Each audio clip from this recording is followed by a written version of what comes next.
Welcome. If you are preparing for the PMP exam, it's for sure you have probably come across a number of formulas, and let's be honest, they can feel overwhelming at first. But here is the good news. PMP formulas are basically the easiest way to score marks in the exam. But if you know how to apply them, because the exam does not test whether you can memorize the formula, it tests if you can interpret a situation, choose the right formula, and make the right decision as a project manager. So in this video, we are going to do things differently. We won't just memorize formulas, we'll walk you through real exam style questions step by step, so you understand how to use each formula in real exam style scenarios. By the end of this video, you will not only remember the formulas, you will feel confident solving PMP exam style calculation questions confidently, quickly and accurately. Let's get started. Communication channels. The formula for communication channels is communication channels equals to n into n minus 1 divided by 2, where n stands for number of people or number of team members, where n is the number of stakeholders. Now let's see how this appears in the exam. The questions will sound like this. You're managing a project with 10 stakeholders. A new stakeholder joins the team. How many additional communication channels are created? First, you need to calculate the number of existing communication channels, which is n into n minus 1 divided by 2. So 10 into n minus 1, that is 10 minus 1. So 9. 10 multiplied by 9 divided by 2. So 90 divided by 2 is 45. So originally there were 45 communication channels. Now calculate with 11 stakeholders. So it is simple. 11 multiplied by 11 minus 1 divided by 2. That is 11 multiplied by 10 divided by 2. 110 divided by 2 gives us 55. So the number of new communication channels is 55, and originally there were 45. So 55 minus 45, 10 new communication channels added. In PMP questions, they normally focus on addition or reduction of number of communication channels, not just the total. Next important section is earned value management. EVM. Let's begin with core formulas. Planned value PV equals to percentage planned work multiplied by budget at completion. Earned value or EV equals the percentage actual work done multiplied by budget at completion. Actual cost or AC is the cost incurred at a point in the project. Now let's apply this. You have a project with a total budget of 200,000. At a certain point, 50% of the work was planned to be completed, but in reality only 40% has been completed, and the cost you have spent is 120,000. So at that point, planned value is 50% of 200,000, that is 100,000. Earned value becomes 40% of 200,000, that's 80,000 of EV. The actual cost incurred is already given, it is 120,000. These three values form the foundation of every EVM calculation. Remember these formulas very well. Next up, the variances. Cost variance and schedule variance. Cost variance CV equals earned value minus actual cost. The schedule variance or SV equals EV minus PV. Earned value minus the planned value. Now applying this formula to the previous values. So the cost variance is EV minus AC. So 80,000 minus 120,000. So CV is negative 40,000. As the cost variance is in negative, the project is over budget. Let's look at the schedule variance. The EV minus PV. That equals 80,000 minus 100,000. That comes to a negative 20,000. A negative schedule variance indicates that project is behind schedule. Now remember this key. In PMP exam, any negative value always indicates a problem. Performance indices. Cost Performance Index and Schedule Performance Index, CPI and SPI. Cost Performance Index or CPI equals earned value divided by actual cost. Schedule Performance Index or SPI equals earned value divided by the planned value. Now calculating the same for previous example, CPI is EV divided by AC, so 80,000 divided by 120,000, which equals 0.67, which also means for every dollar spent, we are only getting 67 cents of the value. Schedule performance index is EV divided by PV, so 80,000 divided by 100,000, which equals to 0.8. This means that the progress is slower than planned. So in exam, CPI or SPI, any value lesser than 1 indicates a problem, and the problem is inefficiency.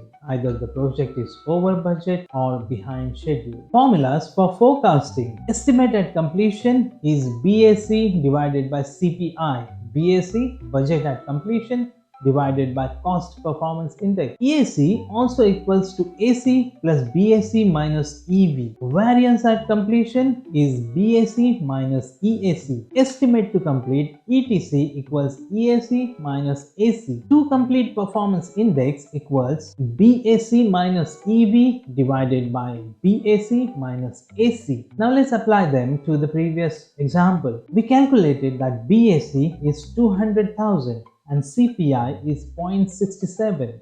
Now EAC is the ratio of BAC and CPI. BAC divided by CPI. So 200,000 divided by 0.67, which approximately is 298,507.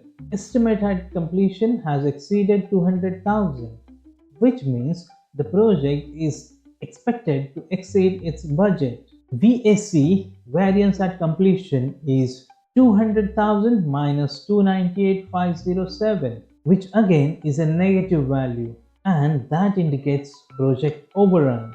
ETC is EAC minus AC. At any point of time, it tells you how much more money is needed to finish this project. Now, the to complete performance index.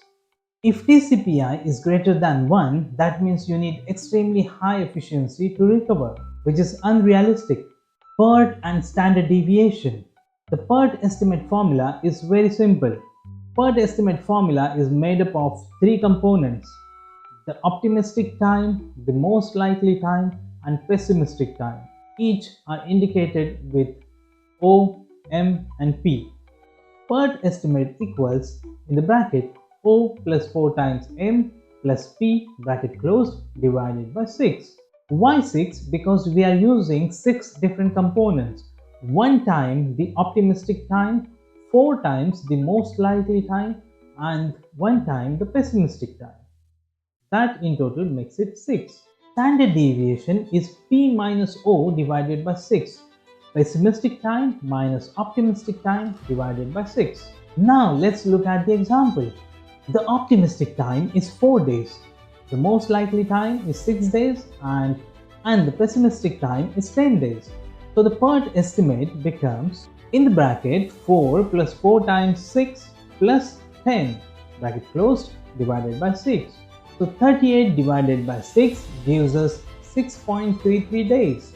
Standard deviation becomes 10 minus 4 divided by 6. So 6 divided by 6, 1 day.